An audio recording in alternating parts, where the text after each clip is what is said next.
Sinners Finance. I'm Sinners Speed. Yeah, you know, CS. CS. Finance, Sam. This is Yeah, Michael. Yes, Miguel. Miguel, you're gonna have to give a proper introduction, you know, because this is your first time on the finance show. Yeah, I hear you still. Yeah, my name's Miguel. The owner of Eshae Living, which is a short-term rental vacation Airbnb thing in Jamaica. So basically, we offer contemporary properties, for people like who like want that freedom, but also want that modern feel, that same hotel kind of feel. You know what I mean? And I'm not sure what kind of visions you guys associate with Jamaica, but coming back and forwards to Jamaica, I used to go to properties where the walls were pink. You know what I mean? Flowery blankets on the bed. Carpet. You know what I mean? I felt like I was in my auntie's house more time. You get me? So I had to switch that up and give everyone like a more modern kind of feel. You know what I mean? So that's what I do. So you're trying to change the perception of what people think of Jamaica, Basically. and let them know that there's luxury there, there's modernism. Well, I wouldn't even say luxury, because I feel like it's just a standard living that us as our generation expect. You see what I'm saying? And as I said, I want to definitely change that perception that people have in their mind of Jamaica. I get you. You know what I'm saying? And especially when it comes to investing, because people hear a lot of bad stories about, my auntie built this house, and understand, like It's only half built up. It's only half built and all of those kind of things, But can I ask you a question? I feel like that's not true. When you're saying you want to change the perception, are you saying that you actually wanted to change the perception, or are you saying that you've seen an opportunity? Wow, definitely I've seen opportunities, and that's what I've seized, But at the same time, whilst on that journey, you get a lot of people asking questions, and like, oh, how did you do it? Why did you do it? And as I said, for me, it was definitely an opportunity I saw. But as I said, I want to open the floodgates for more people like myself that actually want to have a piece of Jamaica. Because, I'm not sure if you guys are very familiar with the place, but, there's a lot of, Asian, Chinese taking up all the prime real estate. You know what I'm saying? While people that are from the Jamaican descendant have a bad perception, I can't go back there because, I might get robbed, or my house might not get finished or completed, and everybody's trying to extort me. But it's a load of rubbish, to be quite frank with you. You know what I mean? When you go to Jamaica, it's a whole different vibe. You know what I mean? And I feel like the type of Jamaicans we've had in the UK, they're not the real Jamaicans, man. We've had the bad batch, man. You know what I mean? We've had the uneducated.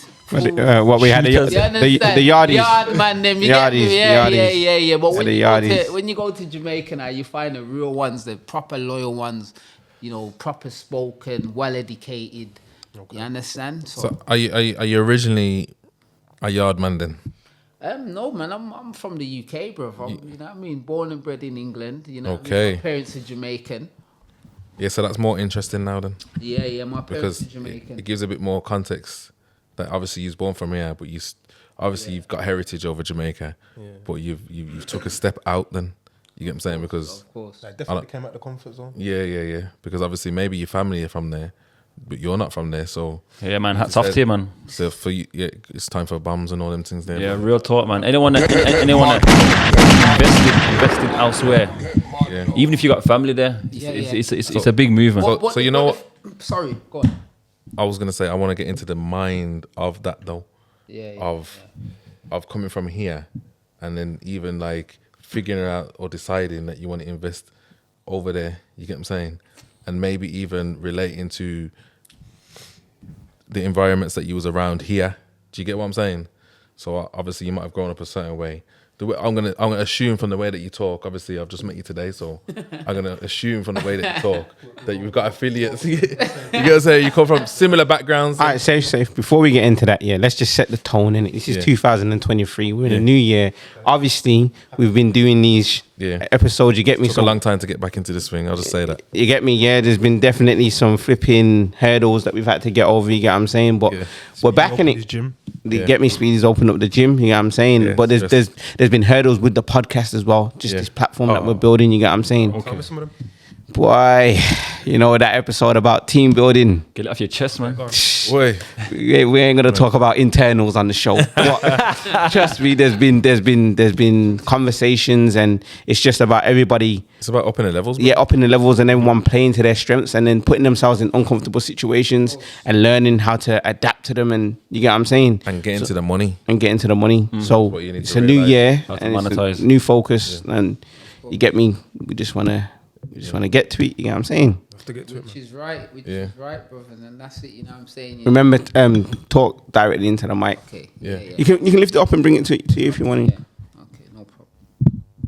Yeah, man, that's good, bro. That's perfect. Yeah. Yeah. Yeah. Go on. What you gonna say, Karen? Now I'm saying, you know, as he says, you know, moving out your comfort zone, and I feel like, you know, for me, you know, I don't directly have family members in Jamaica. You know what I'm saying? As much as my parents are Jamaican. Okay.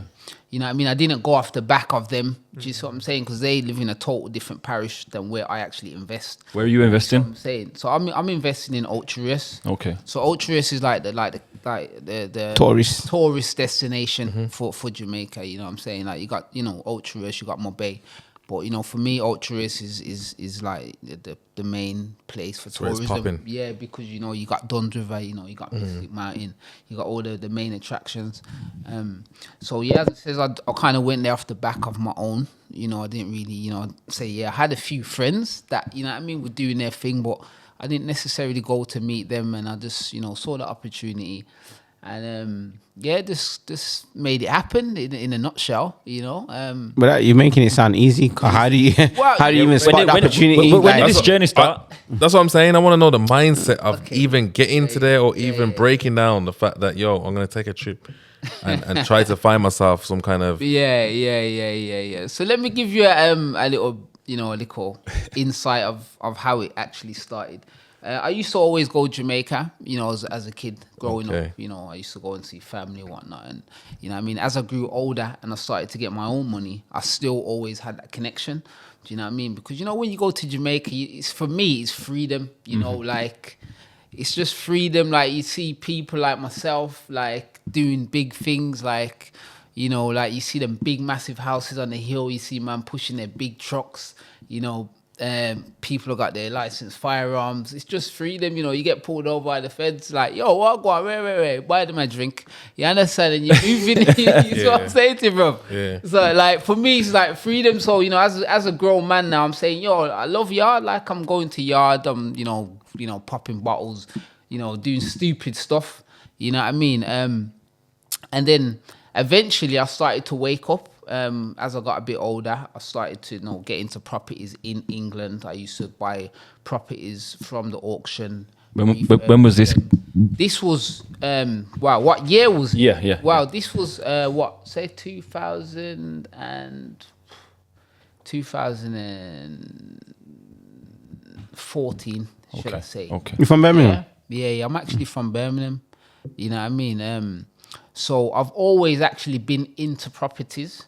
And then again, obviously, as I started to make money and I started to travel and I started to go to Jamaica more often, I started to see the opportunities that was in Jamaica for properties, especially in the Ultra-Risk area. And at that time, the pound was very strong with the US dollar. It was like 2-1. Sorry, so are you going on holidays? Yeah. And then seeing an opportunity, yeah? Yeah, basically. So your business mind's still on whilst you're away on vacation. Exactly. 2-1, you know.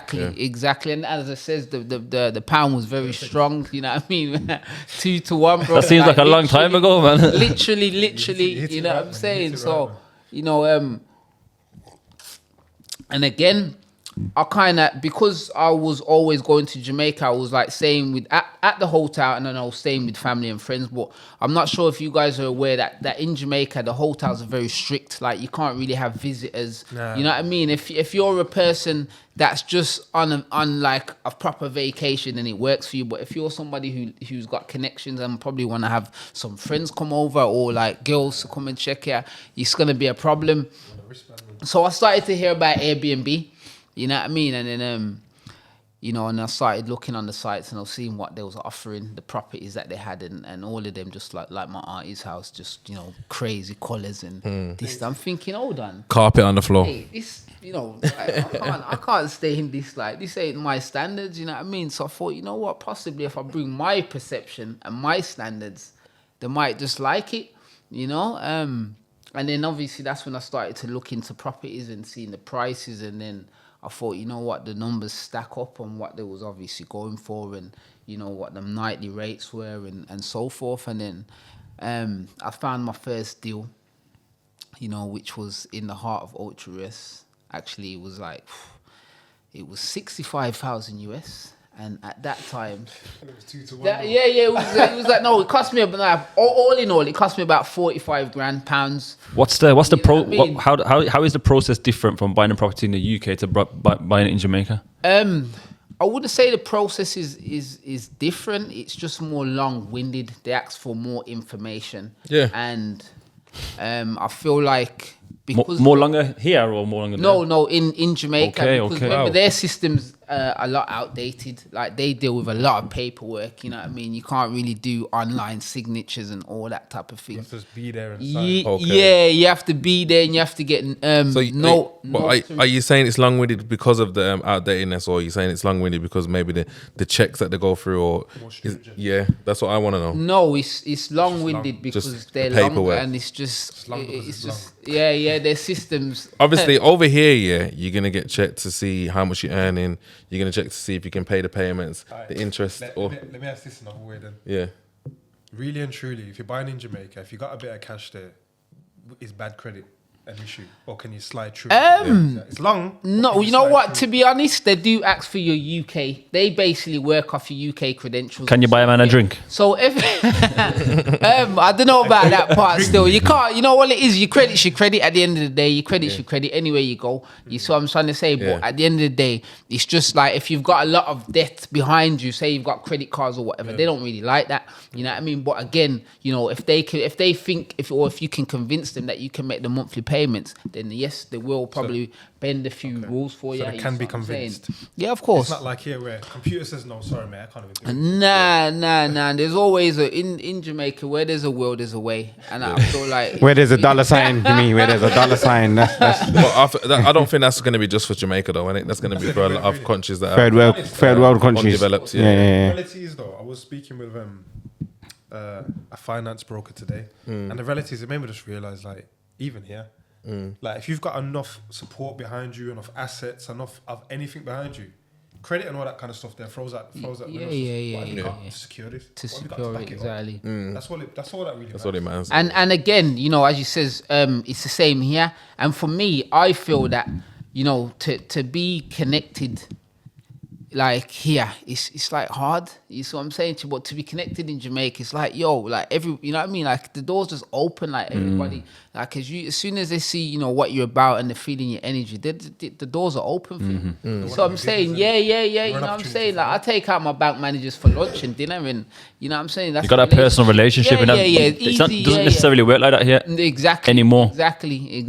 At this level. Yeah. So, Yeah. So you know the vacation, where you spot a business opportunity, does that turn into possible like migration? Wow. Again, to be honest, how I actually migrated to Jamaica, it wasn't like a plan to, you know what, boom, I'm gonna move to Yard. You know what I'm saying, Chair? I was just buying properties, and then COVID hit, and I literally saw my income just drop about 15 grand in like the space of 2 days. Like, all my properties was cancelled. Boom, cancellation, boom, cancellation, boom. I'm thinking, blood clot, Reggie, yo. and them times then, obviously I'm still building, and you know what I mean? Like, I need that income. I got overheads. To the mic. Yeah, I got overheads. You see what I'm saying? And then And then I was with a friend at that time, and then you know, like we was talking about, you know, probably getting influencers to start hyping up the properties, because at the same time, even it was COVID, people still wanted places to stay. People still, and all the hotels were actually closed at that time. But COVID was a big hurdle for you, though, wasn't it? Let's just get this right, though. Yeah, 100%. Let's not play it down a bit. It was because obviously, obviously, people need to know that the fact that just because you might see us we might see as being successful, moving to Yard and doing what you're doing. You weren't easy then. Nah. Yeah, it sounds like he was about to say it was an opportunity though. No, wow, this is what I'm about to get into. So at the time, potentially though, sorry to cut you. Potentially though, you know what I'm saying? When it hits and everything's going down. Yeah. Some people can crumble. That pressure can make you crumble though, you know. Come on, man. You get what I'm saying? We don't Like, fight though, man. yeah, we don't fold, but I'm saying like if we're talking to the viewers, you've entered into something and your whole shit's gonna change off the back of something that you're not expecting. And basically, that's basically when I'm getting I'm just warming up. I'm just like getting a full on feel. Just about to step Feeling up. good. And then boom, COVID. And you know, I was hearing COVID, and I was taking, because I don't really watch the news. You're not taking it in, and you're thinking it's not gonna happen. But then I remember this day like it was yesterday, March the 17th. They said that there was no flights coming into the country. That's the bread and butter. You understand, brother? So I think blood clot. That's when the yard man come out. Listen, at this time, I'm like 98% booked. All my properties were actually booked. Every single one of them. I probably about like 2 empty nights. Rubbing your hands on. You see what I'm saying to you? I like the way that's looking. And and then they said all flights are stopped. And then after that, I just started getting loads of cancellations. And lucky for me, about 3 of my guests that were staying in my properties were stuck. They're obviously saying to me, yo, what can I do for them? And you see what I'm saying? But I was like, you can extend your stay. Yeah, exactly. And luckily for me, a few of them extended their stay.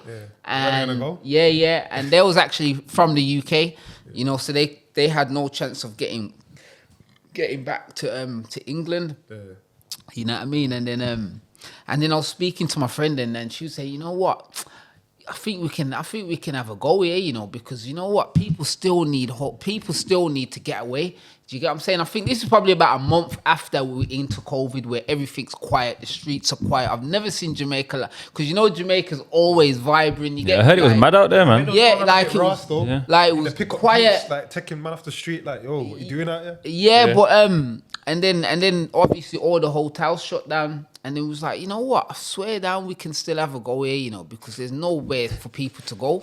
You see what I'm saying? And then she was saying, I got some, you know, people from like high influential people in Jamaica at that time.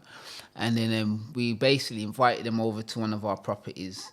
We done like a balloon set up for her and this and that, and hyped it up on Instagram. At this time, I probably had about 200 followers on Instagram. You know what I mean? And then she came and then she just lit it up, bro. Like, who was it? After about 3-4 days, I had about 1,000 followers. Who was it? It was an influencer called Intended Beauty. Okay. Yeah. So big up Intended. You know what? We're gonna do a flashback, you know, because this goes back to an episode that we had. We was having a discussion about the difference between influence and money and how those two things, like, which one's more valuable. Yeah. Now, obviously, you're out there. You started a business. You know what I'm saying? You put your bread up. Yeah. Invested, but now there's a crisis. Exactly. You get me? And you're thinking, how can I get the best out of this? Yeah. And what did you use? Influence. So, started back the thing. You get me? Yeah, so CS is backing up his point. He's trying to win his little argument. All the world. Yeah, influence is currency. It's currency, bro. It's the new oil. You get what I'm saying? I feel like now, over the past, couple of years, and I feel like we actually, the business owner, are becoming more influential within ourselves, as much as, because we have to. And I think that's you need to monetize that, don't you? Yeah, but that's a like, obviously, depending on how much involved you are with your actual business, you start to realize that, you know what, you can't be fully dependent on somebody else to 100%. You get me, to bring that business to you. You have to become that person and have that same influence. Obviously, it's not going to come overnight. It's a process, but I think most entrepreneurs realizing that now and starting to do things like this and, you know, creating awareness. Be more the face of the business. Let me go into the first point then, because there was something that I wanted to talk about, but just moving on from what you're saying there. Do you think it's better to be a one-man band or a very small team, and like you're doing all right, you're working well, or a big team? Which one? I've been one-man banding it and it's shit. I don't want to do it no more. You can't be a one-man, depending on what level you want to get to. Yeah. One-man band ain't one man. I mean? One-man band might be like 1 to 10 man. That's your one-man band, really. Nah. One-man band is one man, and one man up here. That's let me be very clear. You got the one-man bands, which might be the influencer. The influencer records, they edit, they do all these. But now they got teams though.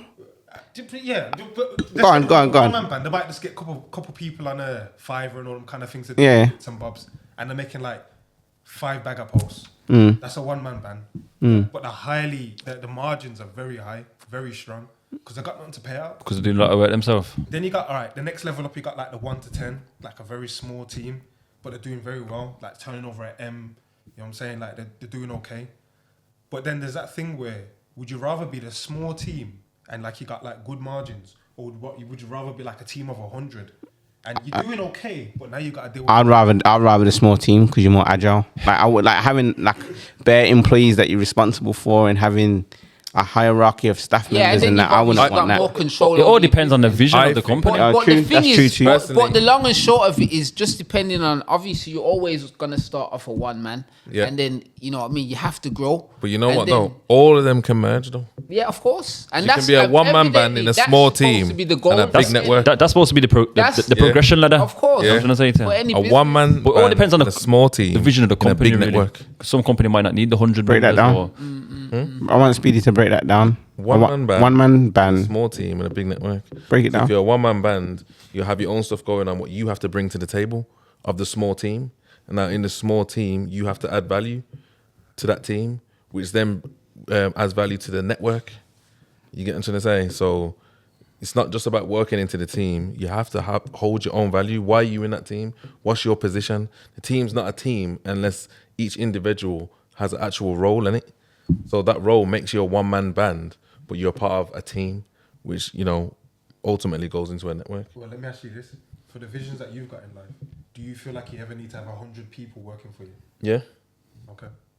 Because, like I said, if I've opened a foundry and we've done 1,000 members in the first month, we've done 1,000 members in the first month. Obviously, it's January. There's loads of reasons why it could be doing big numbers. I've got to maintain them. I've got to sustain them in it. But moving forward, if I get an opportunity to open a second one, I'm the type of person, I'm taking that, bro. And then a third and a fourth. You get what I'm trying to say? It's all about scaling, isn't it? Scaling, yeah. You know what I mean? But as you said, certain businesses, like, depending on what type of business it is, like, they might not want to scale to that level where it's going to water down their product. That's what I'm saying. So obviously something like a gym is something that can be scaled because, you know, there's not like nothing that can be watered down. But say like say you was making sauces or whatever, you know what I'm saying? A sauce could be watered down because it has to go through a lot of production stages. Do you see what I'm saying? And the bigger that sauce becomes, is the more watered down it's going to become. You see what I'm saying to you? And that's just the reality of scaling. You know what I'm saying to you? But I feel like every business should definitely have that vision to have 100 and 1,000 and thousands of workers. You know what I mean? I think that's where I see it anyway. Yeah. You see what I'm saying? All right. Building on the scaling thing, because that was a direct point. Speaking from my own experience, I'm in a process now where like I'm looking at scaling and I'm thinking, well, what does scaling look like? Because I know, say I've got 100 bed spaces. I know if I make the right move, I could do what I do in 100 bed spaces in 10. 10 bed spaces if I go to higher levels. Yeah. So the reality is, scaling for me would not necessarily mean 10x. It could just be like 2x, or produce even way more. Of course. And then when we're talking about scaling as well, one of the things that I've had a lot of problems with recently is finding good staff. Yes. Yeah. A lot of what I do is in the social housing space. So I'm always on the lookout for good support workers. Because my team is like a family. When they come in, you're gonna be blessed. But getting people to see that and come into that culture, they don't even get to the point. They don't even pass the interviews. But that goes down to one, the McDonald's movie, and two, processes in it. So it's one thing to build a family in a small team, but if you're building a network, it's a process. It's not so much building a family. You need to bring a process that anyone can come into it, and if you don't fit the process, you're gone, and we easily replace you. You get it? No one person is it's the process is valuable. It's the process is valuable. The process is more valuable than any individual in a network. I'll be honest, my experience of growing large teams has almost put me off scaling in a traditional way. So for example, I'm interested in outsourcing as much as possible. I do not consider someone outsourced a part of my team. Might be their network, but like if I can kind of bring in, like, say, a building company to handle all my maintenance, I don't have to hire a handyman now. Yeah, that makes sense. You know what I mean? That makes a lot of sense. That's for the vision for your business, though. So I understand what you're saying. All right, cool. 10 to 20 of solid people that I'm going out. But that's a process, though. Yeah, I hear that. Because obviously, if you're hiring builders and whatnot, you're going into contracts now. You know what I'm saying? You're going to contract the best people for the job. You're not necessarily focusing on any individual. It's a company that you're hiring, and that company needs to be a certain standard to suit what you need. A lot of companies keep all the services in-house because of the numbers as well. Because every time you outsource, your margins are going down. So sometimes it's kind of like you might outsource and then wait for it to grow, and then kind of bring it back. Because even like with my business, then like housekeeping, I could easily outsource and just get a housekeeping company. But to keep my margins down, that don't work for me. I might as well just hire my own housekeeping team that I can personally train. But at the end of it, when I get to say 100 properties, do you see what I'm saying? Would that work for me? You see what I'm saying? Will I have the brain space to deal with that? Let me ask you, because now you're basically running two companies. Let me ask you a question. Could Could you move back to here and your things run? 100% right now. My thing's running right now. I'm looking. No, but I'm saying on a long term scale, like 100%. Like it runs without you, 100%. Step out now. 100%. I can. But again, it's kind of scale and be out of the business, because I want my business to be scaling without me even being there. Like I'm supposed to just be sending, go and look at this property. Does it stack up? Boom. Or have people that can do that on my behalf without me being there. Safe.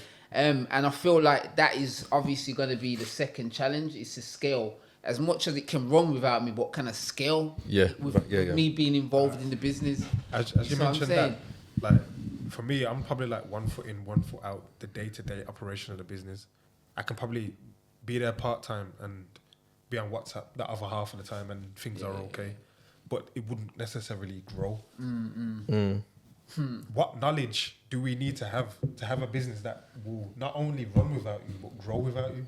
Can you imagine going away for a year? That's like employing a CEO, though. You employ those types of people. You're talking about working on the business. Remember, my having someone that works on the business. My thing's a franchise in it. So the actual business though is they're scaling in it, because obviously they're offering franchising and their whole business is scaling in it. And with their scaling, they're figuring out ways to be more efficient within each actual franchise. So they do offer like apprenticeships and all them things. So you get it? So, all right, you've tapped on something interesting there, because we're talking about the idea of scaling at the moment. And there's many different ways to scale. So, for example, some people scale through multi-level marketing. Like, remember them Vima drinks? Herbalife. They blew up on the market. Price was going through the roof. But the reality is they're just getting people on road to say, man, for every one you sell, you get... Exactly, you get a drink. Exactly. You know what I'm saying? So they just let people do their thing. Then you got the franchise model, like what you've taken, where whether they're just there saying, yo, this is a great gym. This is a great gym. We've got the model. Anyone that wants to come and take it, we can help you set up a gym. All right, cool. Here's the money. I'm take the gym. They've grown like that. Did they take a percentage of sales or anything like that? Okay, cool. So there's that model. But what other models are there? Because it's like, I'm at a point in life now where I'm realizing that the only difference between getting someone from here to here is just a bit of education. And it's just like, we've mentioned 2 models. I could probably think about another 2 if I really wrap my brain. But buying property. That's going to be, because obviously most businesses are surrounded by the You mean real estate? yeah, real estate basically. Buying the land and then Leasing. Basically, or leasing, or even open your own. But that's the scaling. But it's a lot of work in it. Let me ask you two. You've got your business now. It does whatever it does. To 10x it, what would be the easiest thing that you can do to scale?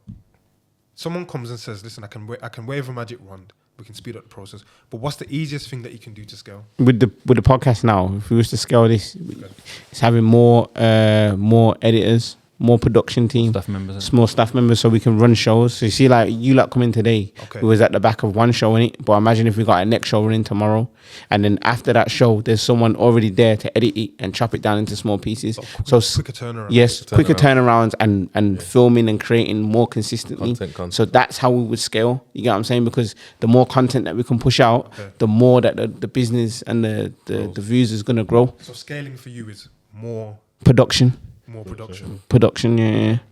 Okay. Would that be employing highly skilled people then? No, I don't believe in highly skilled people. I think I've learned from this process Sorry, that. But explain that, man. You don't believe in employing highly skilled people. That's no. Because if you employ highly skilled people, you're gonna have to pay a high price. And the key is when scaling is to find people who can do the job. Ordinary people who can do extraordinary things through the process that you give them.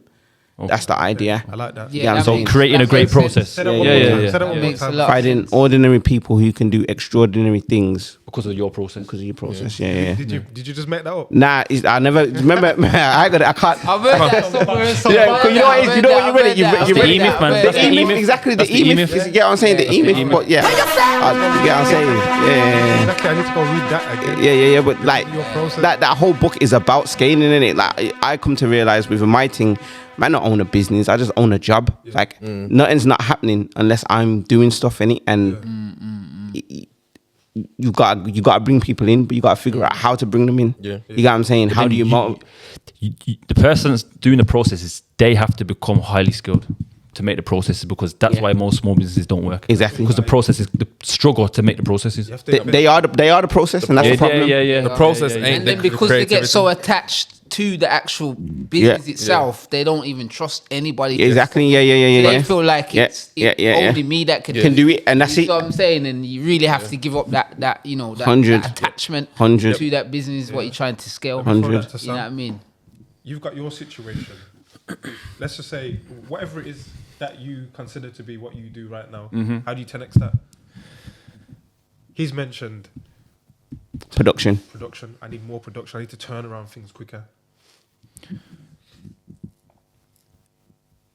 I'd probably say the same thing. Well, with more properties and then more processes, and then you don't really need to be highly skilled in what I'm doing.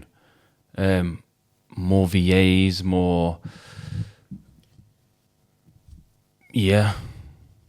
So the processes, man. That's exactly what he's just said there. Is exactly what I've been putting together recently. So that is the answer. That's what I've come to the conclusion. It's the answer for me. That's what I've been working on it. You get me?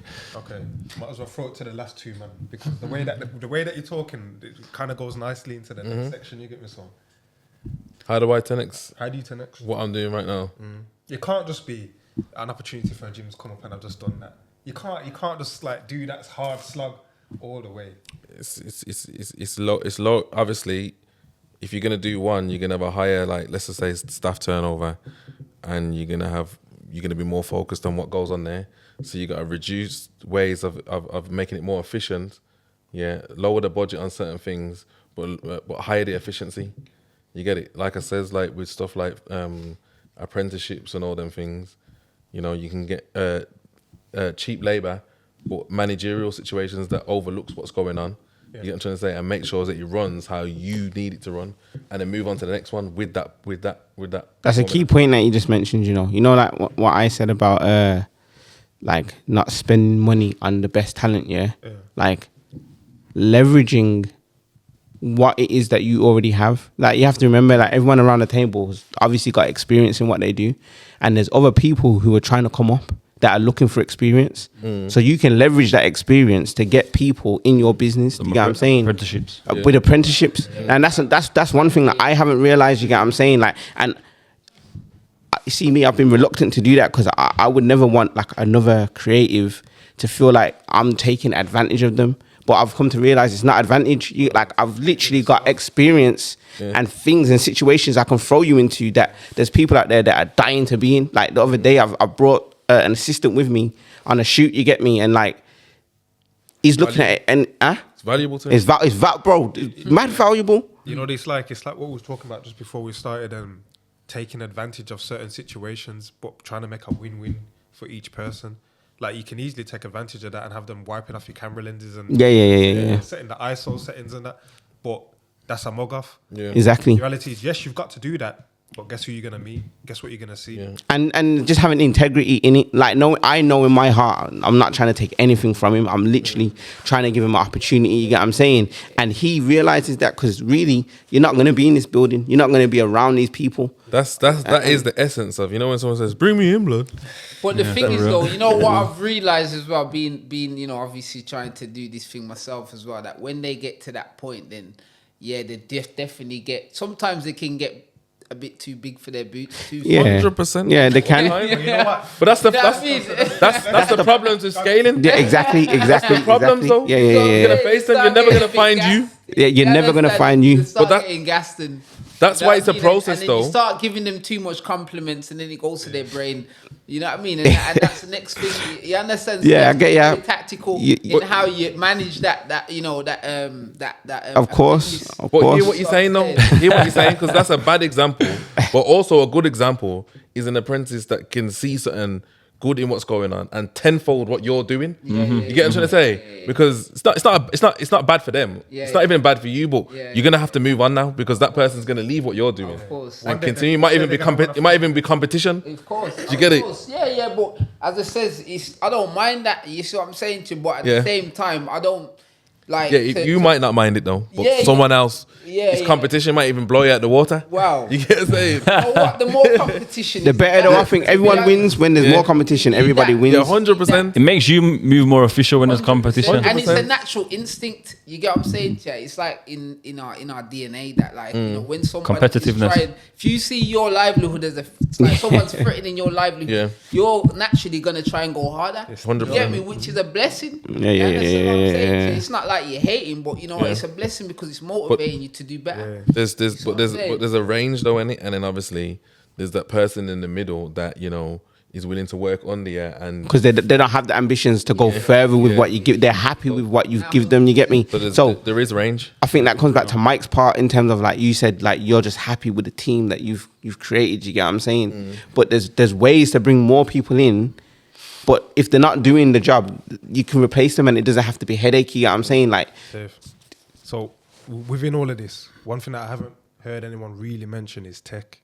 Introducing Technology. Tech to replace people. Like the AI bots. The AI, I was waiting for somebody to say that. You know? AI has become But really, with my thing, tech has already replaced people though. Go on. Because the gym's unmanned between 11 and 6. And It's 24 hours. What tech are you using to keep that safe?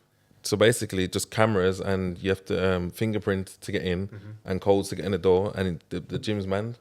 It's just that it's a 24-hour surveillance. So between certain hours, you do your thing in it. But obviously, in the daytime, there's a shop open where there's more value. Do you get what I'm trying to say? Okay.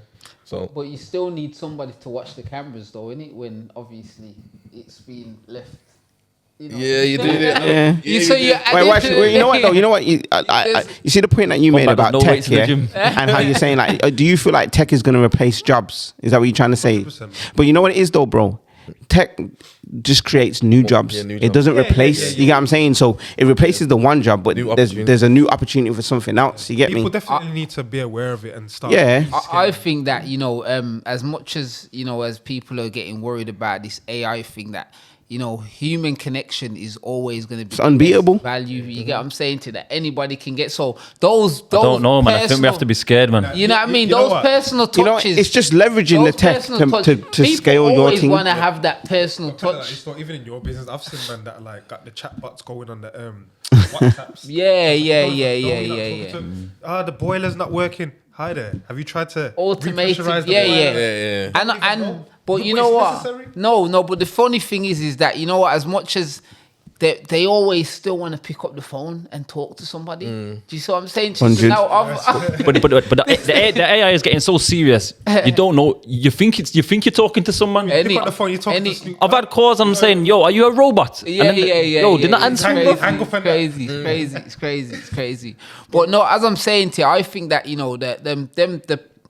that those businesses that can give you that personal experience, those are the businesses that are going to really excel. Because as much as obviously the AI is going to come in, and they probably will, take over eventually. There's a place for it. But as I says here, the businesses that can give that human touch, those ones are going to really excel in this kind of economy. I personally think. All right, then you say that, but all right, cool. With Airbnb, a big factor why a lot of people prefer to rent an Airbnb so they can have that contactless check-in, and it's they don't need to go into the hotel, and you know what I'm trying to say. That's kind of. Before you respond to that, what tech are you using in your business, and what tech would you like to see in your business to help you scale?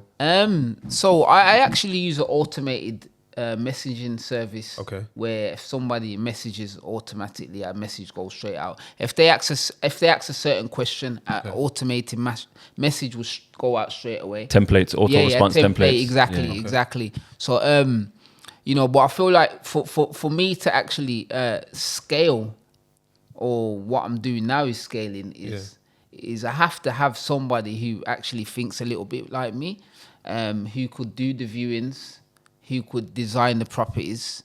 You know what I'm saying? So when you say viewing, what do you mean? Like to view the properties. Okay. You know what I mean? So we're not What about no one viewing the property? We're not talking about running Coded doors and all them things. Have you got that? I've got coded. That's standard. What we're saying, viewing new properties or viewing? Yeah, viewing new properties. So new properties or new ones. So what we're talking about now, we're talking about getting your mind into a process. Yeah, so again, as I said to you, I would have to definitely train somebody up. Properties are a lot different. No, what you need to do, you need to write down the process of how you view a property. A manual. And then you give somebody that manual and say, this is the steps to follow. This is... Okay, That's what you do. And you don't need to train no one. You just... But that is train... It's training, but it's a manual though. You're giving somebody something to follow. You know what? There's a big difference though. Because when you go to McDonald's, the founder of McDonald's don't come and start, all right, so here's the burger, this is how you flip it. You're going to watch one video. That's you it. might have some supervisor there to help you, but watch the video, learn the thing. You're going to do these 5 steps. We're going to just train you on these 5 steps. Breakdown but let me just show you how, there has to be some form of interaction with me, with the person I'm training, because I'm looking for deals at the end of the day. Not every Airbnb deal is going to stack up. You see what I'm saying? Like the property that I just done, if I was to just give that to a trainee that's reading off a manual, that property that I've just done, they're not going to be able to, they're going to think, wow, I'm not going to touch that with a barge pole. But that's an opportunity because I can, Yeah, but you can write down in the manual just what opportunity looks like. There's only so well you can write down the manual. So certain things, it's got to be like, there's certain things you've got to have the mindset. Nah, but you know what it is though. But this is where man are going wrong though. Go on. Because when you're scaling, those deals that you're looking for don't become deals no more. You're scaling. Yeah. So like, look at the big companies, but you think they care about some deal where they got a property? You have to inside. You have to let certain things go. Yeah, I hear that. That's not scaling if you're still looking for a deal at a certain level. You get it? It's no longer. It's not scaling. I hear that. So basically, that means I have to get brand new properties. That means I have to be going to developers and saying, you know what? If you're scaling, you're trying to get to a level where you're buying land now. I'm building the property. 40 of these apartments. You see what I'm saying? Yeah, you got to build. Are you looking for land? Yeah, land. But that's the thing about business, though, isn't it? Or just at any point in life, once you get to a certain point, what got you to that point can't get you to the next point. Yeah, It's true, and you've actually just opened up a few. That's a fact. Keys my mind right now. What got you there? Yeah. Will not get you to there. Nah, Yeah. it's true. Because obviously, In in the hood, you're trying to look for a deal, innit? You're trying to look for the best possible price for certain things. Trying to get started, man. Yeah, you're trying to get started. But once you get to a certain level, bro, Those deals. You're deals are not always so much looking for the deal. interesting. It's just the type of deal change. Yeah. It's more how much can I Yeah, get for yeah, this yeah. amount, It's rather than if it comes directly past you, Yeah. you might be like, you know what, let's get a cheeky one in. Yeah. But generally, you ain't got time for that. to get to those numbers that you know what I mean. I envision. Like I definitely have to think about. You have to think bigger. Yeah. And if we take it a bit to the roads kind of semi, like there's some man that stay with it doing the little dots. And they might be happy. Yeah, they might be. They might be happy. They might be happy with that though. But some people try to elevate it. Obviously, you know, is what it is, isn't it? Like, but that is scaling though, isn't it? It's crazy, man. Yeah. For real, some man don't want to scale. Yeah, someone don't. Someone fear scaling. It's true. They don't want to stress in it. They're just happy with. I've had people doing business and they're saying, you know, I'm happy at my level. I can live a really good lifestyle. I can afford what I need to afford. My family's good. If I want to turn it up, I can just turn up a piece. But I'm all right here. I don't have to worry about this problem and that problem. I don't have to worry about this. I don't have to think about extra taxes and all these things. They're happy at that level. And the level might be a good level. And they save as well. Because They save a lot. yeah. Because it does definitely come with a lot of responsibilities. Like for me, for argument's sake, like all my money that I've been making for the past 5 years, it's just been going straight into Reinvestment. But there you go then. I literally haven't paid myself a salary. Like as much as I live a decent lifestyle, I can't say, you know what, last month I paid myself X amount and I just take out what I need to do what I need to do, and then everything goes right back into the business. And a lot of people can't really have that mindset. Do you see what I'm saying? And then exactly, and then obviously as I'm scaling, I'm taking on more debt. Do you get what I'm saying to you? So basically, you know what I mean? Which a lot of people are scared of. You know what I'm saying? And then there's other people that will take out for themselves. Yeah, they'll know what's for themselves. They'll know what's to save.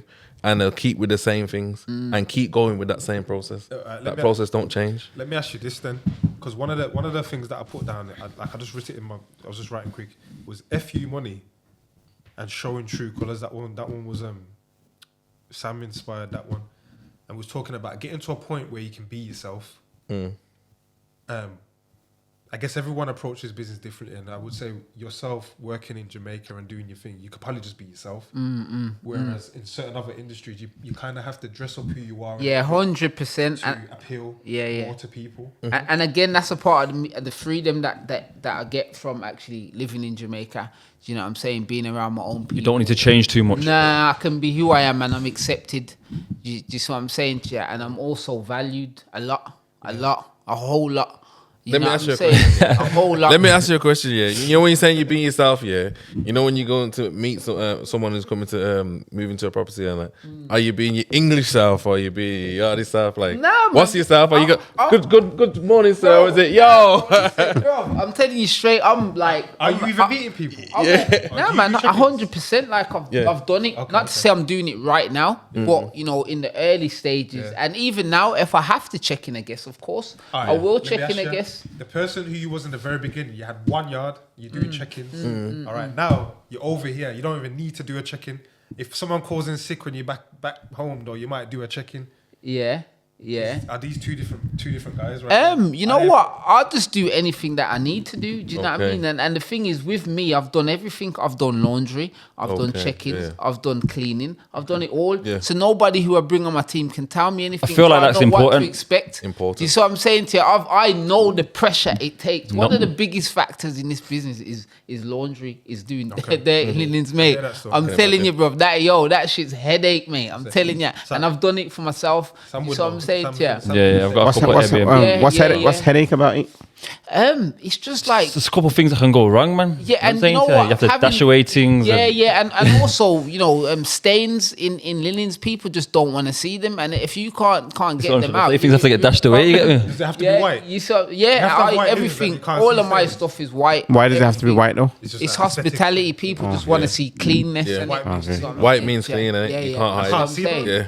Yeah, so You don't want to go into you know, but now as I'm saying, They can be washed, come back from the linen company, and then you're spotting hairs on them. yeah, and that's another thing. You know what I'm saying? I if I'm going somewhere and there's hairs, bro, I'm I'm saying, yo, it needs to come and shit. But the reality of it is like, it's gonna happen. You know what I'm saying? You have to get lint rollers and all them kind of things there. You get me? That's it. Unless you're in the game, you don't know these things. You don't even think about that. But, nah, as I'm saying, so for me, it's just, you know, really and truly, definitely knowing your business. And because I feel like once you know your business, then you kind of get a vibe of who you need to have on your team. And then nobody can give you any bullshit. You see what I'm saying? Because at the end of the day, everybody's going to try and give you that, you know, oh, I didn't know how it's supposed to go. Or, you understand? But tell me this. When you are checking in people,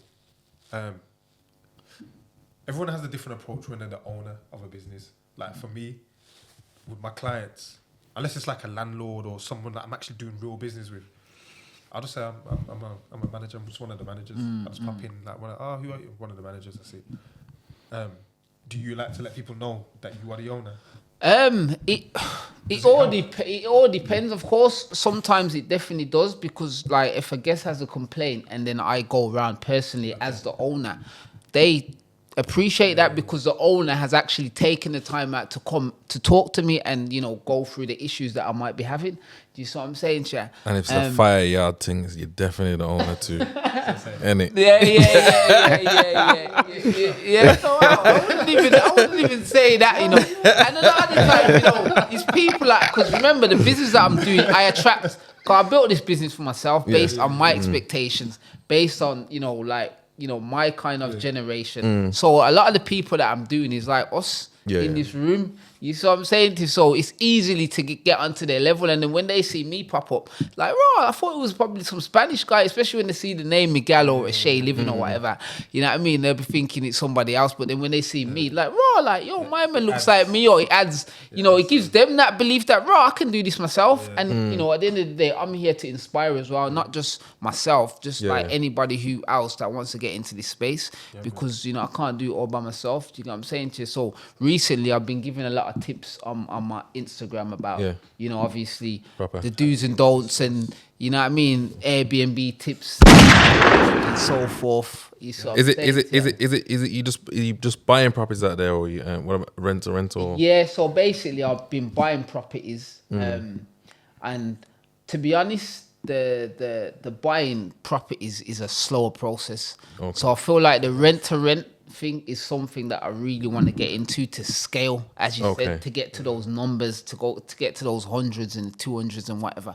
Buying properties in Jamaica can be lengthy, can be long. You see what I'm saying? To buy a block and done. Wow, it seems like I need to just build, and, you know what I mean, build like 15, 20, probably lease another 20 of somebody else who's doing it. You know what I'm saying? So that type of thing. Yeah. So, you know, but again, obviously, when you obviously invest in your business, people then take it more serious. So rather than me just, because I know people want to get into this business, but they want to start rent to rent or whatever. But I think that's not the best way how to get into it.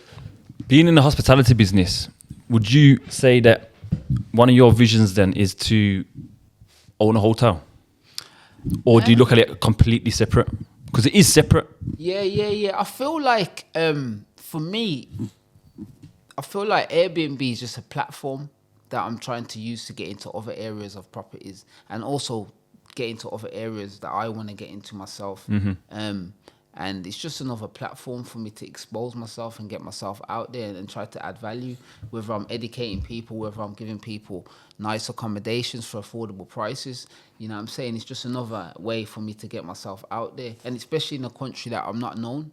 So I'm saying, so the only way I can get known is by adding value, and I feel like this has definitely been a good source for me to really add value and get my name out there, and then move into different areas. You know, because since I've come to England, I've saw a lot of things that I would really love to do in Jamaica. And I know that they would really appreciate it. You see what I'm saying? There's just so much, because, you know, you're talking a third world country. You know what I'm saying to you? As much as Jamaica sounds, Jamaica, it is still a Undeveloped. third world country and undeveloped. There's just so much opportunities. It's just crazy. You see what I'm saying to you? It's got everything to come. Yeah. And it's good. It's good as a black man to go from here and to go back there and to add value to the country. And that's it. To want to develop the country and to just and inspire more Yes, people that's what it to is. make them know, yo, it's not as dangerous and it's not as a bad place as you think it is. Let me just mention this real quick. Because I'm interested in Jamaica in that sense. Yeah. you spoke to me about. Yeah, I'm interested in a few things in Jamaica, but so I've been doing my research and I realized that obviously like McDonald's, something that works all over the world. Like you know, anywhere you might find a McDonald's and a can of Coke, but McDonald's didn't work in Jamaica. No, it didn't. And I actually know the person who actually. All right, go on. I actually know the person who actually brought McDonald's to Jamaica. And Sacrifice. Yeah, wow, you know what I mean. He took it, and you know it didn't work. When was that? I couldn't give you the direct year, but it was some years ago. And one of the probably early 2000s, okay. And probably one of the main reasons that it didn't work is because Jamaicans them love them belly full. You understand? And McDonald's just doesn't not give you that substantial amount of belly full food. I literally read a report. You see what I'm saying? From McDonald's. And I was saying reasons why, like it was a full report. Like, you read the report? Yeah, it was talking about why it didn't work. The laid back attitude of the people. There's a few things going on in there. But KFC, bro. Listen, so the processes didn't work in Jamaica. When we say, it works and KFC bangs out there. Yeah, KFC bangs. KFC mad. Like, trust me, people queue up round the corner and if you go to KFC, that is probably the most profitablest place for KFC in the world. Yeah. That and Nigeria. Okay. You see what I'm saying? To people queue up for that stuff. Like, there's a few Pizza Huts as well. Pizza Hut's all right, but are they really messing with pizza? Again, it's filling, so they do a little bit. You see what I'm saying? But it's not as firing as KFC. But you know what it is though? Pizza Hut's like an expensive chain place. I'm thinking some of them pizza shops like we got Caspians and everything there. Yeah, they love it. No, but there is. Yeah. Come on. But there actually is like a Caspians, and they're doing really well. Yeah, you know what I mean. They are doing really well. I'm not even gonna lie to you. So if you could probably set up a pizzas and that. Yeah. I feel like if you could do a Dixie's in yard, I feel like you could fire off. I swear down, you could fire off. You see what I'm saying? To do one of them. Like, I'm telling you, bro. Trust me. You know what I mean? So, but as it says, for Jamaica, they definitely love to have a lot of food. They want to know that they're getting a lot for their money. You know, though, it's a third world country. When I send over that money, this is the only money I got. This is a real meal for me. Yeah. Like I'm just getting a cheap meal on the way home, and then I'm gonna have dinner later. But let me as well, another perception that especially in the UK, that we have about Jamaica, that it is cheap. Jamaica is not, KFC is not cheap over there, is it? Nah, bro. Listen, bro. Like, you know what? With every country, you've got obviously you've got you've like got your how can I say? Haves and have nots. Not even say you've got your have nots, but you've got your pros and cons, and should I say then? And as much as you have certain things that are cheap in Jamaica, a lot of things are very expensive. Like for us, as being from the UK, going back to Jamaica to live, say like you wanted Pringles or something, or you wanted an Evian water. That's just import, export, all that is. Yeah, all that stuff is expensive. Do you see what I'm saying? So people like us going back to Jamaica with no kind of root of Jamaica will definitely have an expensive trip. You see what I'm saying? Have you acclimatized to it? Have you 100%. I don't, I'm no Pringles on you out there. Nah, no Pringles. I go, the only Pringles I have is if I ship them over myself. You know what I mean? But as I said, like, it can be costly. You know what I mean? But then it can be cheap in the same breath. Like labor's cheap. You see what I'm saying? Like food. What's the day rate on dining? I'd say probably about the average rate. Probably about maybe $3,000 a day. But what's that in your $3,000 GPP? a day is probably about 20 maybe about 20 quid. That's kind of mad still, because I had a driver and the man's trying to charge me like 100 US a day. 100. I told you, you should better off driving yourself, bro. But I've been hearing some mad stuff about the drive. I've been hearing mad stuff about the insurance system over there. Bro, listen, the thing is in Jamaica, once the car's insured, you're insured. It's not like England where the driver's insured. The driver's insured. Just the car's insured. Yeah, Anyone that jumps in there, they're cool. Anybody that jumps in it, boom, you're fully comp, bro. You don't have to. So who's liable if there's a crash in the car? The car, bro. If you got insurance, just had a crash, and he's saying that it's going to be a couple months before they pay out. In the meantime, you need to pay out. Process is long-winded. That's what I'm saying. Don't get me wrong. Right, don't get me for wrong. 5 bag width in real time. Right now. If you was to rent a vehicle off a local, you'd be all right. You know what I mean? You'd be good. But he's not. You'd be fine, bro. You know what I mean? But as I says, like for real though, you know what I mean? Jamaica's a beautiful country. Not only the freedom did I move there, it's the lifestyle. You see what I'm saying to you? Like waking up in the morning, you know, going to the beach, going to the gym. You know what I mean? Having a chef. You know what I mean? Like having people around me that, you know, if I wanted to have that in the UK or even in America, I'd have to be like a multi-millionaire. You see what I'm saying to you? And those are the things what really has you know, drew me in and wanted me to actually stay there and live there. You know what I mean? And being in the UK just shows me the reason why, you know what, I could never live back in England, to be quite frank with you. Did you find it hard to make the move? Someone who was thinking to themselves, I want to move to another country, like similar to the Jamaica setup, or they were thinking to themselves, I want to do business in another country. What would you say to them? I would say to definitely to live there first, to do at least 3-4 months. Okay. You know what I mean? See if it is for them. You know, because, you know, people as much, you know, you might go on vacation and say, you know, I could live in this place and you drinking cocktails all day. You see what I'm saying to you? But when you're actually doing business and you got to go to the bank and you got to, you know what I mean, do all of these things as a local person, it might not be for you. You might not have the patience. You might not like their attitude. There's just so many things. But, you know what I mean? For me, I actually, you know, I kind of adapted to that system. Do you see what I'm saying? Could you finish off the story of how you used COVID to its advantage? So obviously you said that you got the influencer in. Yeah. And then what happened after that? So we got the influencer in, and then we started to get a lot of direct bookings. Because, you know, before it was just mainly Airbnb. And even now, like, Airbnb has definitely taken over my calendar. But I do, like, because of COVID, we managed to get our brand out there. We managed to get our name out there. And, you know, we've basically become more of a brand now rather than just being an Airbnb. And then we've added more properties to our portfolio, you know, and it just worked. It actually worked. And as I says, one of the main reasons why it worked is because people became aware of us and us as a business. Now, you know, people probably won't, if they don't book directly through our Instagram or whatever, they'll just probably Google like modern properties in Jamaica and then come across our page, Eshae Living. All our properties have the same name. Do you know what I mean? Whether it's Eshae Living Modern Beach House, whether it's Modern Apartment, whether it's Eshae Living Kingston, you know what I'm saying? Like, it's all the same name. And, you know, sometimes people actually just like to do it through Airbnb for the security reasons. You see what I'm saying to you? But it has actually, COVID actually gave us an opportunity to get our name out there and make people aware of who we are and what we're about. I mean, for me, it was social media that made me come across you. Yeah.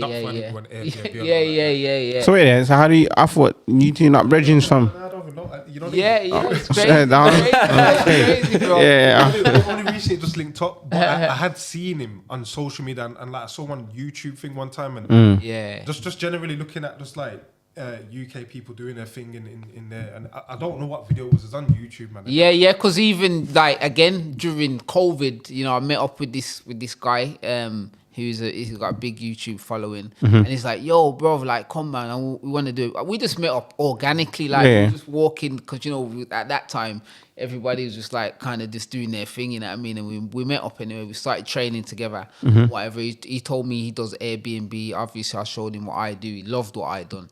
You know, he said, "Yo, I got to do a video with you." And I done that video, and the video just went viral, man. It's like 100,000, 200,000 views and all this. We're not used to seeing that, like someone that from the UK over there. You opened the door. Yeah. You know what I mean? So it's only natural that, like, obviously, when I was starting to think about Jamaica and property again and service accommodation, all that kind of thing, I was like, we try to find this brother, man. It wasn't hard. I guess that's the power of social. You know what I mean? Another question. Have you got units in the UK as well? Yes, so I do have properties in the UK. Okay. I had to really sell up a few of them to obviously follow my Jamaican dream. So I do still have properties in the UK. That's Airbnb as well? No, that's just long-term rentals. But I'm actually planning to do something with my guy here right now and do a possible HMO with one of them. So that's really what I'm looking into while I'm on this trip. You know what I mean? So sounds more exciting in Jamaica. Yeah, man. Yeah. Would you say the margins are better? That's what I was asking. That's what I was going to ask. So again, like, you know what I mean? The thing is with having a mortgage in Jamaica, the interest rates are very high. So, you know, like you probably get like, you know, 3% mortgage. Yeah. You know, in Jamaica, you're probably looking at like 7, 6. It all just depends. It's coming like that here now, though. But that's Yeah. Is that based on the old numbers here? Like, yeah, but you know, it's obviously the numbers in Jamaica now are increasing. But for me, because I'm doing short term, it doesn't really bother me as much. You see what I'm saying? Nah, it wouldn't really work on a it wouldn't really work on a single let like that. But no, the process for the mortgage, again, as I said, people can get mortgages with their UK credentials. You know what I mean? Everything UK, like their credit ratings, their income. So if you could have got one here, you can get one there. Yeah. All day long. All day long. You know what I mean? So what would you say is your planning for 2023? So my plan is to I got a few businesses that I actually want to set up outside of the Airbnb business in Jamaica, and I also want to get into like local housing and giving them modern, like HMO sort of style. You know what I mean? Giving them modern, you know, contemporary designs. So interior design, basically. No, just giving them like clean properties to rent long term. Like for people who work in the hospitality industry, like that work in the hotels, that work probably in the attractions and so forth, but not just giving them that, you know, normal, you understand, brown kitchen. Bringing like modern bringing modern, clean HMOs. You know what I mean? Because, you know, as you can imagine, a lot of the properties now, everybody's doing HMO. I mean, everybody's doing Airbnb with. But no one's not doing HMOs. Nobody's doing HMOs. What's the regulation like out there? Is there any? To a certain degree, of course. Well, of course, you know what I mean. It's not there's not as much red tape. Yeah. You know what I mean, to do things. Yeah. Is there a lot of importing that you have to do? Yeah. So with me now, I actually import like 99% of everything that I do, which is not a good thing. I'm trying to source things. Is that your furnishing you're talking? Yeah. That could be an opportunity there as well, also, isn't it? Because if you're having to import 100%, and you're looking for a modern thingy and you're seeing that gap, 100%. Getting the products there. Set up your own IKEA, bro. Manufacturing them there or selling them there. You know what I'm saying? Now, there's definitely opportunities when it comes to that kind of thing because, you know, as you could imagine, a lot of their things are really outdated. There's not really. You know what? Yeah. Times. You see, we've been recording for a minute, and I want to round it up. But this is why I want to round it up. I know because you said it bare times. Spotting opportunity. Yeah. How? Like, because you can say to people, spot opportunity, but sometimes you know what it is though. I think that can be even rephrased another way because like everyone sees opportunity. Everyone knows what a good idea is. Like, oh, I found someone done, but it's taking action. What's the difference between someone that sees it and be like, yeah, that's a great opportunity, you know, but then just goes about their day and just lives their life. Nah, some people don't see the opportunity, you know. Some people don't even see it. Nah, they don't 100%. Like, as I says, you have to have the mind to see. Same thing I was explaining to you before about, you know, training that person up or somebody reading off a script, how to, you know, do the processing with a business. If they don't see an opportunity, you know what I mean, how can they obviously, if they don't have the mindset, should I say, to see an opportunity. What conditioned you to be able to see opportunity? I think reading definitely opened my mind up on a different scale on you know what I mean, on everything, on all levels. Can you share one of your favorite books that you've read? Rich Dad Poor Dad all day long. My second book is The Richest Man in Babylon. That's another, you know what I mean, those are just historical Think Rich Grow Rich, you know what I mean. Napoleon Hill, he was one of my biggest mentors, and to be honest, I actually went up before I started that Jamaican trip, before I said, you know what, I'm gonna go to Yard, I'm gonna actually do this. I actually came across one of his where he actually is talking. I'm not sure if anybody's listened to him speaking like Napoleon Hill, and you know what I mean, with his personal voice. And black and white film. Yeah. And he sounds was like Winston Churchill, and I just got sucked in. And you know what? To be honest, you know what I mean, I definitely gotta give him. That gave you what he needed. Yeah, to say, you know what, let's just make it happen. You get me? Shut out Napoleon Hill, man. Yeah. Use like I've all seen opportunities in your area and you've taken action, you get me, to try and turn it into something that you need it to be. What was it that made it? What made your mind ready to take the opportunity? What did you do? What happened before that to even make this opportunity an opportunity for you? That's a good question, you know. Mm-hmm. What's different? I think how did have a think about I'm gonna think. Say that again. What was it that happened in your life, or something that you went through? What kind of conditioning happened that allowed you to see opportunity? But then not even just see, act on it. All right, cool. I think a part of it is natural skill. I think it's like so, and if you choose to grow that, like your man said, reading and stuff like that, and then taking action is just believing in yourself and trial and error, knowing that really all of us can do anything. Mm-hmm. So it's just kind of like just taking that step, and sometimes maybe just stepping out and making a mistake and then learning from your mistake, and then next time you see something else. Turning trial and error. I think sorry to cut you, bro. Go on. I gotta go. It's turning an interest into an obsession. Okay. Because obsession would then lead you down the path to go and do deeper research, reading books, seeking knowledge. Okay. And through doing that, you're then going to be able to identify the opportunity. Do you get what I'm saying? So bringing it back to this then, obviously the opportunity I've seen in getting involved in this podcast was me obviously doing what I've been doing and realizing, you know what, there's an opportunity to learn some new skills or implement stuff, because at the current stage that I was at when Speedy shouted me, it was still me working with my one-man band mind frame. Mm-hmm. You know what I'm saying? And I felt like I got to the end of that, and I want to bust through in it. I want to get to the next phase in it, but how? And this brother keeps shouting me all the time. So, and I respect him anyway. So it's like he's kept saying a couple of little things. I'm like, all right, cool. Then you know what? At the very least, let me just see what this opportunity can present, and let me see what I can get from it. Okay. And then it's just, you know what I'm saying? And then like, it's a mad snowball effect, because like I'm saying, through being involved in this, I'm being 100% genuine. Like, I felt the growth in myself in terms of being able to spot opportunities, being able to do certain things. Like, as I said, I brought the intern with me to London to do the photo shoot. Who's that for, man? What company? So with Size, okay. But like, so basically, this is why it's a mad thing, because Size have shouted me based off the relationship that I'm building with them. Yeah, and they've got this. Is that the training shop? Yeah. So they've got this initiative.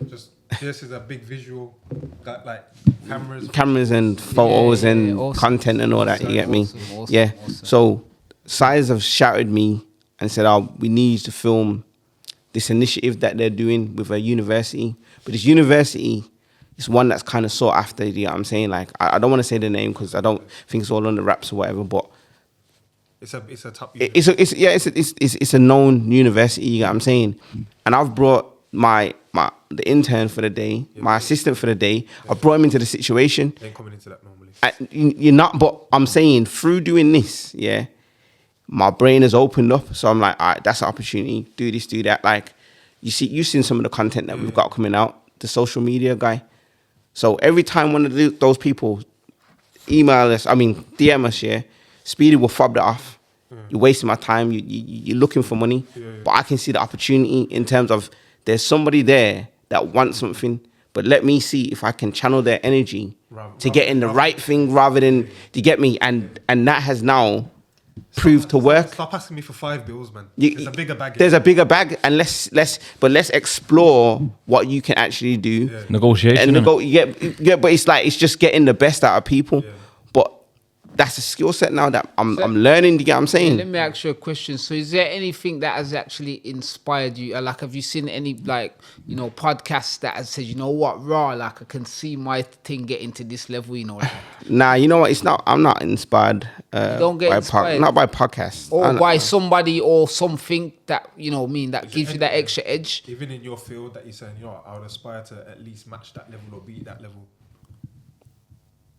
Nah, I don't watch them. I'm inspired just to get just to know that I'm self-sustainable and that I'm taking care of the fam. You get what I'm saying? I'm not like, obviously I'll watch things and I think, oh, that's sick. So I might be able to incorporate that in, but that isn't what inspires me. Like, I'm not inspired by the competition. I'm inspired by me looking in the mirror and knowing, yo, bro, you've done Diddy. Like, and I'll be honest, I always say it all the time, but my pops is my biggest inspiration.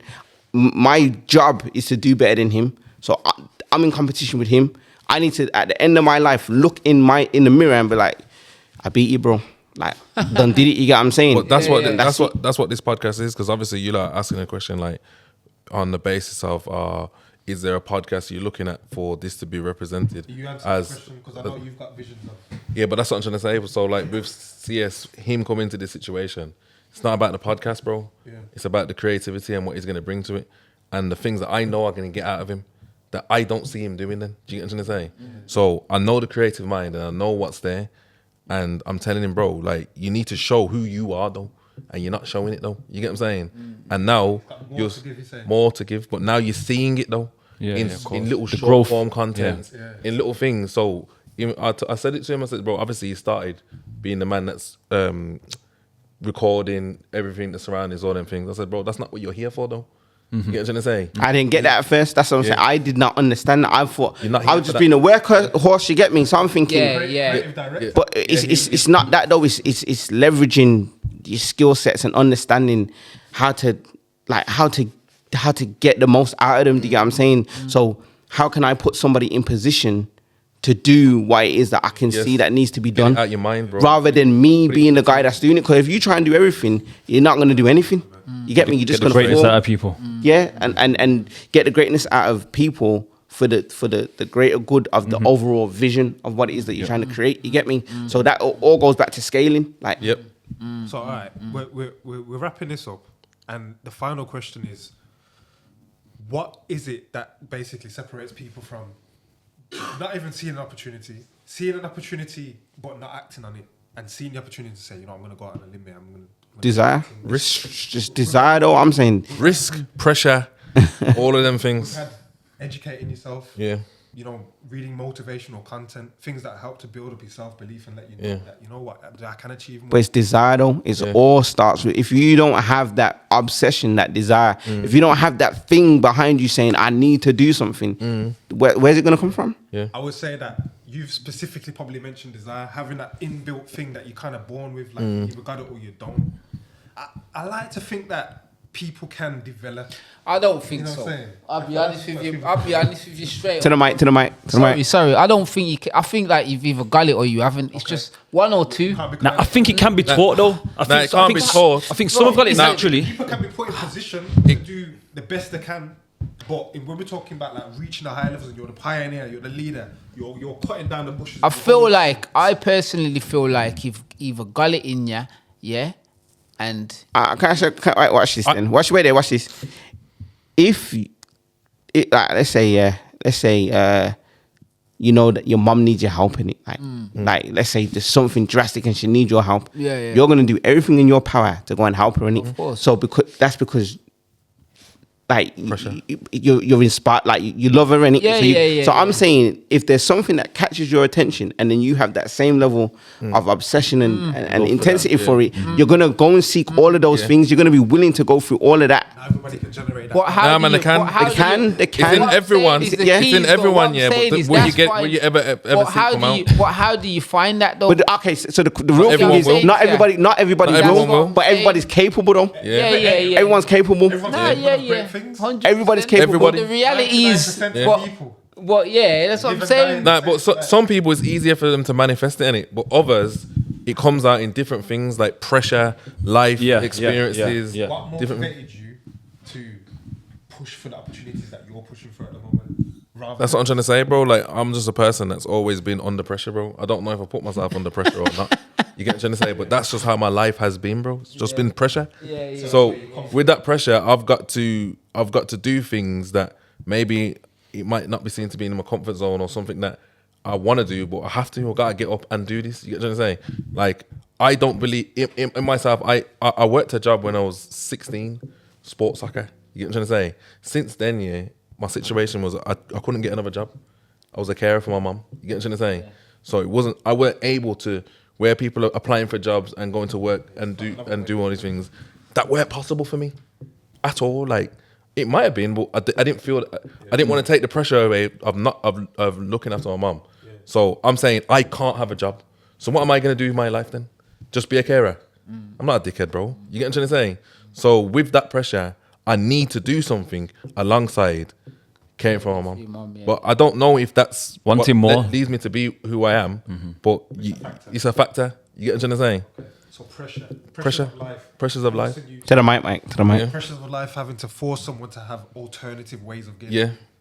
Where most people will go to look for a job, that was never an option for me. It was once, and I know I can work because I've also been to jail, bro. And when I was in jail, where man don't want to work in the workshop, I'll be in the work. I said it to my brethren the other day, yo, bro, do you remember we was in the workshop and we was putting the things together? You know, like building like toilet things. You put the things together. Okay. It's like a line, like assembly line. Yeah, bro. But when we're in the workshop, we'll make the assembly line and we'll do it rapid. We'll make a process that does it rapid. Whereas everyone else is talking and doing all these things, we just like subconsciously problem solving. Of doing it fast. I'm saying, bro, you have to deep what we was doing there. You know, when you think about it, you get what I'm trying to say. That's how the brain's wired. You get what I'm trying to say. So we're doing it. Yeah. So I know that I can work, but I was never given the opportunity because of my situation. So you work for yourself. Yeah, basically. So I've got to make that system and then processes work in a way that suits me, and I can work. I feel like having that, you know, that natural ability. Yeah, having that entrepreneurial spirit and even having a mindset of just never being guaranteed a salary or a pace of or just wanting more. Oh, I wouldn't even say that. I would just say like never having that comfort of being sure like Friday, boom, this is how it's gonna go. You get what I'm saying? If you've always been built like that, built different. I know what you're saying. If you're used to it, you're used to it. It's a drastic. I get you. Your instinct, in your DNA, it makes you weaker, bro. It does. It literally does. Just the last thing. That's what I'm saying. To wrap it up, because we have gone on. We've all been through certain pressure in life that's made us very strong people in our own ways. Would you want your children to be going through this? Yes. Yeah.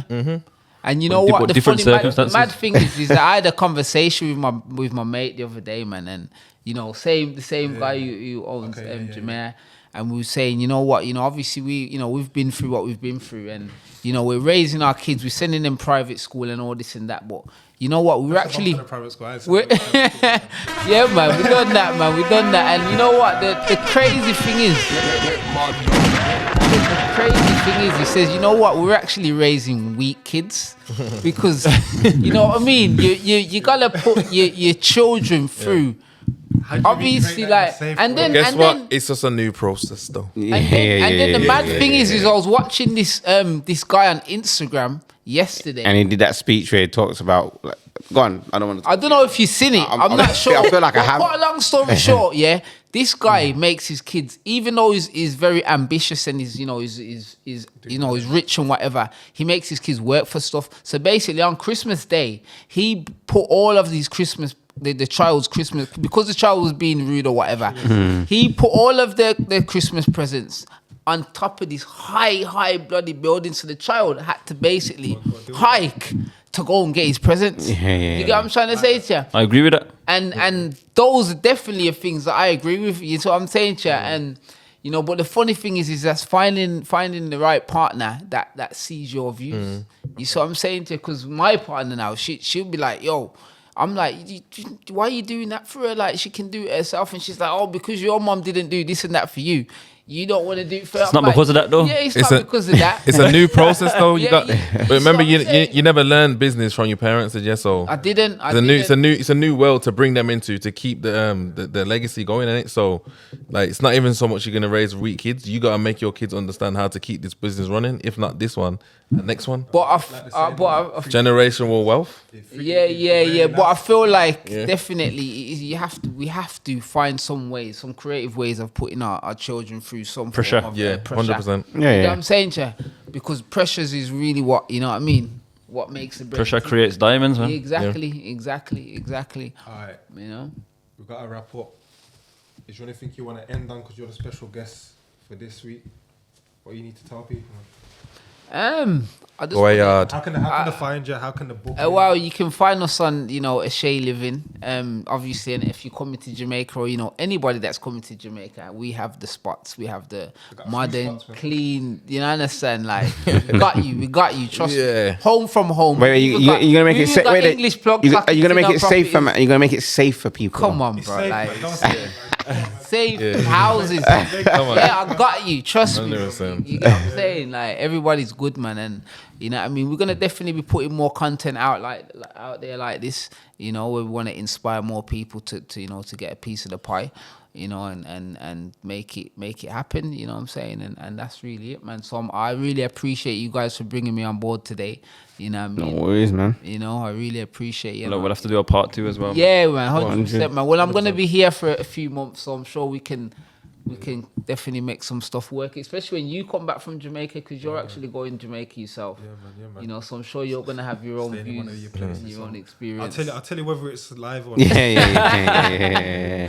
Yeah. All right, then, man. Yeah. Cool, then. Peace, man. All right. Peace. Peace. So you're out there full time now? Yeah, man. Yeah, bro.